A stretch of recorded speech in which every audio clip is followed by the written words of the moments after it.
You're going to find out about a Muslim that was raised from the dead in the morgue. Guess what he believes about Jesus now? He developed a deadly disease. Tell me about that, Nasser. I got very sick, and it started off with blisters on the side of my neck. And by the morning, it had grown to blisters half inch in size on the side of my neck. They examined me and they said that his immune system has shut down. This is spreading across his body.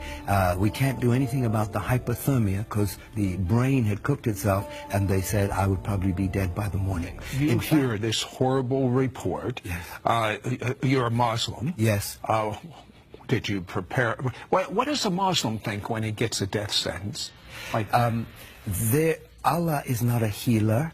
Muhammad is not a healer, so we don't turn to Allah to heal us. We assume that we're going to die. But I was afraid of death, Sid. I was petrified of death. Why?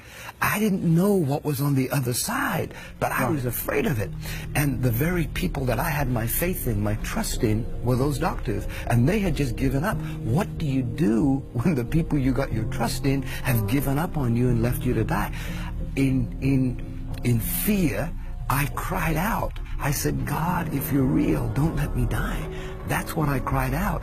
Muhammad didn't come, Allah didn't come, but that night, in that room, there appeared a figure at the end of the bed. And this person... Wait a second. Had you ever seen something supernatural like this before in your entire life? Never. This is your first time? Yes. Okay. Now there's this figure. Yes. And are you scared? What's going on? No, not at all. I wasn't scared at all. In the middle of the night, I see this figure at the end of the bed, and it was the outline of a person with light radiating from them. I couldn't tell you the way the face looked, but all I could see was this outline of a person with light. Now, I knew it was Jesus. These people come to me and they say, but you're a Muslim. Muslims don't know Jesus. Oh, yes, they do. If you read the Quran, Jesus is mentioned many times as a good man, as a healer, as a prophet. Even his birth is mentioned, and that he healed people. But the main thing I understand about Islam, they say God has no son. I mean, exactly. Look at the mosque when they have it right on top in Jerusalem. That's right. He has no son. Well, this person that appeared said two things. I'm the God of the Christians, and I'm the God of Abraham, Isaac, and Jacob. Wait a second. As a Muslim, isn't it Abraham, Ishmael, and Jacob? That's right. Ishmael was supposed to be the firstborn, right? Not Isaac, but that's not what this person said. Abraham, Isaac. So to me, it meant a whole lot.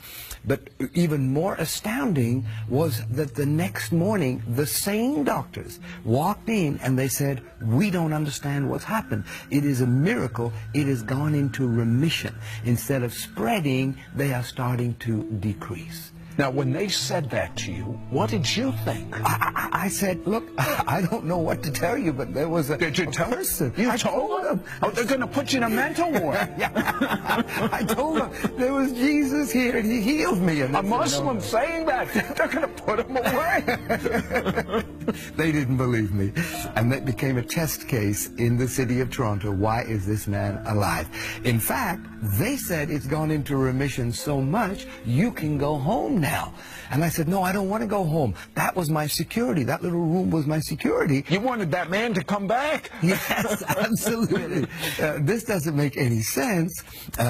Is this Jesus that appeared in my room, is he a prophet, the way the Muslims had taught me all my life? Or is he the Son of God? What did you do about that? I had that burning question. Is Jesus really the Son of God? And I got home that day, the day I was released from the hospital. The next morning, I wake up at 6 o'clock. I don't know why I woke up at 6, turned on the television. There were two men, just like here, talking about that very question. And on the screen, it says, is Jesus the Son of God? My goodness. Coincidence? I don't think so. That was the very question that was in my heart. And they're talking back and forth. And they were talking about how God sent his Son to die on the cross for our sins because of his love for us. Now, as a Muslim, what did this mean to you? It's so strange. Well, as a Muslim, I was taught all my life that to know that you're going to heaven, your good works have to exceed your bad works. And it's only through works. The only exception of that in Islam is called jihad. Jihad is when you die for your cause. You die for your God.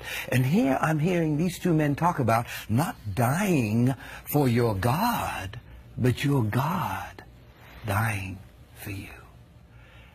I'd never experienced that kind of love in my life. And I said, could this be true? Could it be true that God, the Father, sent Jesus, the Son, to pay the price for my sins, for everything that I've done wrong? This was all new to me, but it was exciting. And these men were talking back and forth that yes, Jesus is the Son of God, and yes, it is documented that he walked the earth, and it is documented that he healed, and it is documented that he died on the cross and paid the price for the sins of all men. So what happened with this horrific disease that you had? Well, that day when that program finished, I got on my knees. They led me in a prayer. I asked Jesus to be the Lord of my life.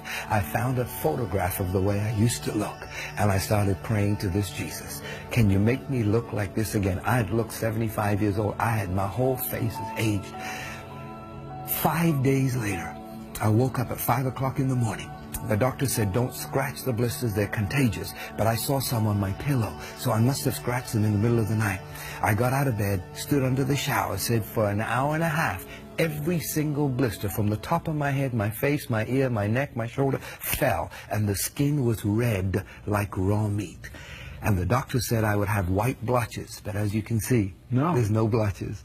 So is there any doubt in your mind that God is the God of Abraham, Isaac, and Jacob, and that Jesus is his son? Any doubt? No doubt whatsoever. I'll tell you. I am living proof. Don't go away. This is amazing.